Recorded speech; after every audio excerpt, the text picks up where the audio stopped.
Today I want to talk about all the books I still want to read by the end of 2024. This year I set my Goodreads reading goal as 50, but then I got into a massive reading slump a couple months ago, so I bumped it down to 40, but I'm hoping that if I get on a roll with reading one month, I can put it back up to 50. I'll link my Goodreads below if you want to follow me and if you want to see if I do reach my reading goal, or I do post a lot of reviews on there on the books that I read, so if you want to check that out, please do. But let's get started because there is a fair few books here and this isn't even half my TBR. So first we have Beach Read by Emily Henry, and I'm actually already in the middle of reading this, but I'm loving it so far. It took me so long to start this book because I really wanted to read it in the summer, and now it's August. I was like, right, this is the perfect time to start. And part of me is a little bit sad that I left it so long because it's just so good. It definitely lives up to the hype that everyone else brought to it. I left it for so long because I have a little bit of a love-hate relationship with Emily Henry books. I've only read 2 before this one, and it was Book Lovers and People We Meet on Vacation, and I loved Book Lovers. I thought that was such a cute book. This book kind of has the same vibes of that. I think that's why I like it so much. But People We Meet on Vacation, I just didn't like. I felt like it was so boring. I felt like the characters had zero chemistry, but maybe I need to read it again and see if I like it better now. I don't know, but I'm actually really excited to finish this because I want to know how it's going to end. The next book is One Last Shot, and I actually want to read this before the end of August, let alone the end of 2024, because this is such a summer vibes book. I actually haven't seen any reviews on it, so I don't know if it's good or not, but I'm not really like a big review reader just because I like to make my own opinions, because I've seen so much hate on books that I actually really love, so I tend to stay away from reviews. But this book is about a supermodel who seemingly has the perfect life, but she's tired of looking for love in all the wrong places. When a reminder of the marriage pact that she and her former best friend Thea made as teens goes off on her phone, she realises she has the chance to rekindle the only relationship that has ever really made sense. Will this be her one last shot at love or a final goodbye? This sounds incredible and the perfect summer book. I cannot wait to pick this up and finally read it. Straying away from romance, my next book is a fantasy book, and it's These Infinite Threads, which is the second book in the This Woven Kingdom series by Tara Maffey. And Tara Maffey is the lady who wrote the Shatter Me series, and I highly recommend this series if you like the Shatter Me series. It's such a different vibe, but the writing is so good. The series is based on like Persian mythology, so it's so interesting. And I actually read the first book so long ago. I think I might actually want to read the first book again and then read this one, but I don't know if that's asking for a little bit too much to do before the end of 2024. But I really want to try it because I want to be back up to date with the story before moving on to the next. Next is Iron Flame, which is the second book in their Empyrean series, and I cannot wait to read this, but I've been putting it off for so long because I fell in love with Fourth Wing. Like, it was the best book I've read probably all year, like in the fantasy genre. If you haven't read it, definitely check it out. I promise you it lives up to the hype, but I just am so scared that this isn't going to be as good as it, because the way that book made me feel was intense, and I've seen a lot of things about people saying it's not as good as the first one, so I just keep putting it off, but it's definitely one I want to read, especially in like the autumn season, because I definitely feel like these books are made for the autumn, like when you're feeling all cozy or getting lost into a whole new world. But yeah, and another thing that's kind of putting me off is how big this book is. I feel like this is going to take me so long, and also it's a hardback, and I mean, I'm not the biggest fan of hardback, but whoa, I had no idea this was illustrated like this.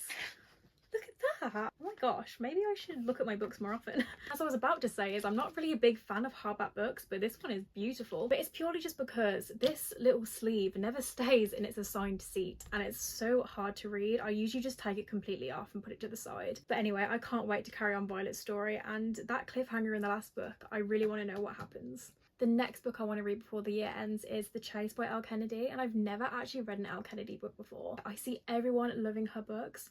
This book actually came a little bit weird, like it's got this weird cutout. I don't know what that's about. And I will see people whenever they read Elle Kennedy's books start off with a Deal series, so I saw this in the works and I thought, you know what, I'll start with this series instead.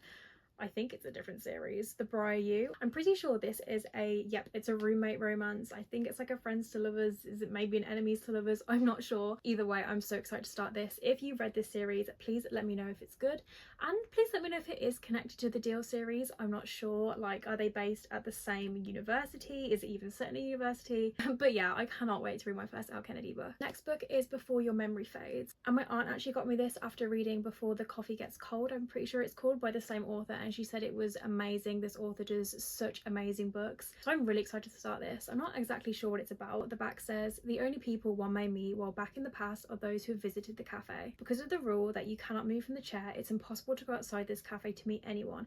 Therefore, you can only meet people who have come inside the cafe. And that just sounds so magical. I love books like this. It sounds so cozy and so sweet. It sounds like it's going to be quite emotional. I'm pretty sure the other book by this author is quite sad, but I'm excited to see what this is all about. And a bonus because it's not that long, and I love short and sweet books. So this book is looking like a definite read before the end of the year. Next is Daydream by Hannah Grace, which actually comes out today on the 27th if you're in the UK. So definitely go get it. This series is everything, and I'm sure even though I haven't read it, this book is amazing too. The cover actually doesn't look like this, I don't think. This is like a proof copy version that I was kindly sent by Simon & Schuster, but I cannot wait to read this. If you know anything about the Icebreaker series, you'll know all about Henry, and he is my favourite character. He has been since the Icebreaker book, so I cannot wait to read his love story with Hallie. It seems like such a big book, but I'm so excited about that because the other two books aren't that long, and when reading them I was like, oh, I wish it was so much longer because I didn't want it to end. But I know for a fact this is a definite read before the end of the year. I think I'm even going to read this after I read One Last Shot, just because I can't resist. I don't want to see any spoilers. This next book is The Prisoner's Throne, and this is the second book in the spin-off series to the Cruel Prince series, and I think this is called the Novel of Elfhame series. The first book was The Stolen Heir, and then this is the second book. This story is about Oakjew's younger brother and a girl called Wren, who you will know if you've read the first book, or if you've even read the Cruel Prince series, she makes an appearance. But yeah, this has taken me so long to read again because it's a hardback book, and I just don't tend to pick these up. And oh my gosh, there is a thing in this that I had no idea.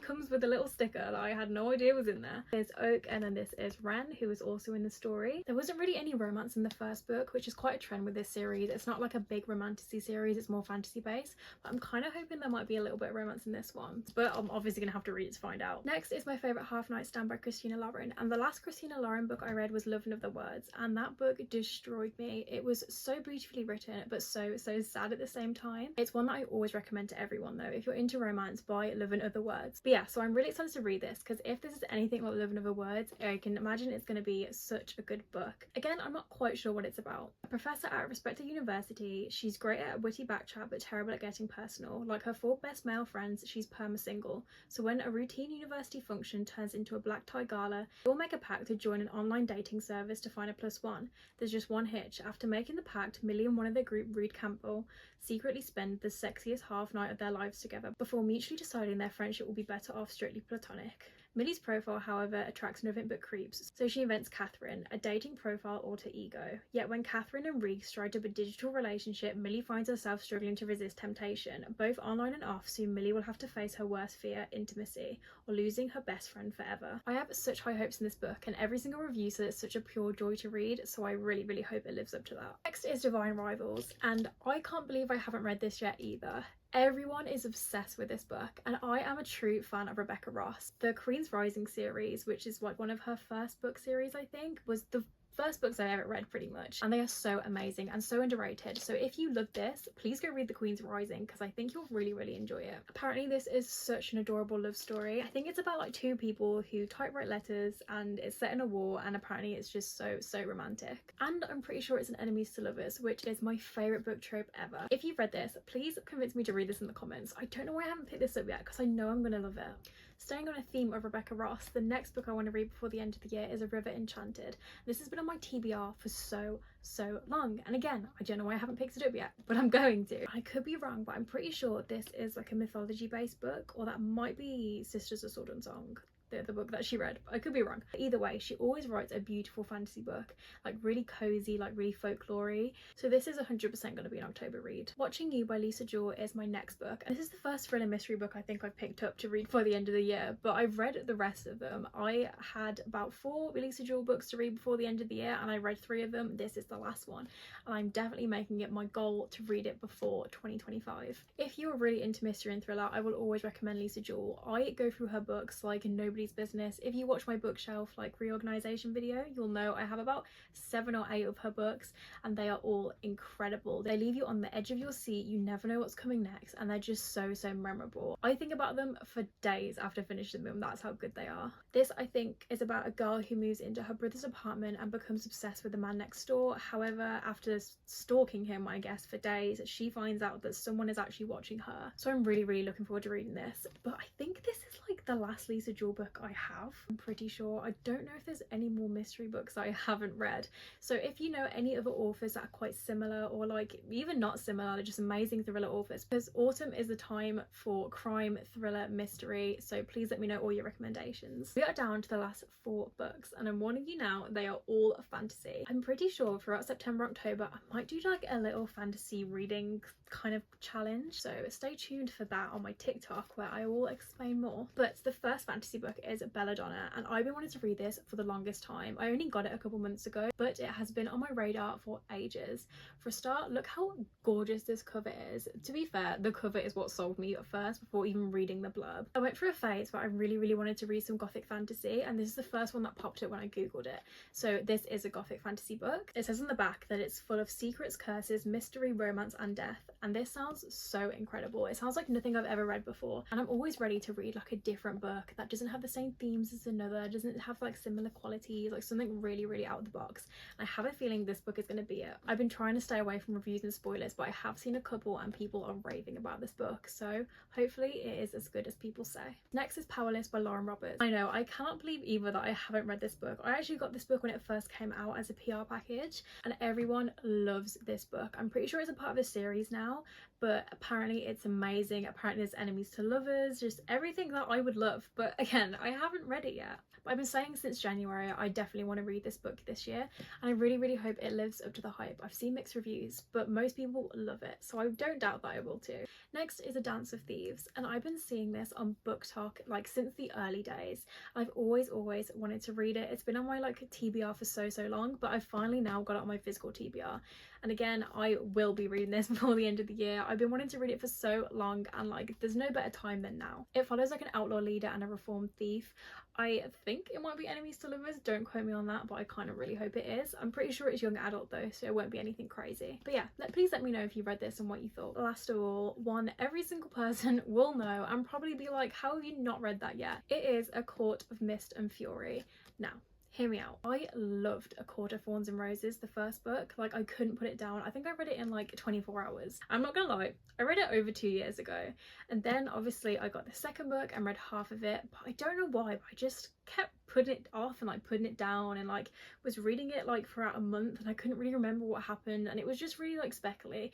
I just felt like I didn't connect to it as much as the first book. But it's been a while since I even bothered to try read this book, and I really want to try again. I don't want to read the first book again. In a way, if you've read this series, you'll understand what I mean by this, but it's just kind of like the prologue to the rest of the series. The first book is not really a reflection on what the rest of the books are about, but this book I would say is where all like the action and everything starts. But yeah, I want to read this from page 1 again before the end of the year, or otherwise I'll just keep putting it off. But I want to be like a part of the hype, because I love the first book so much and I really connected with Feyre, and I just know I'm going to love her even more in this book and the books to follow.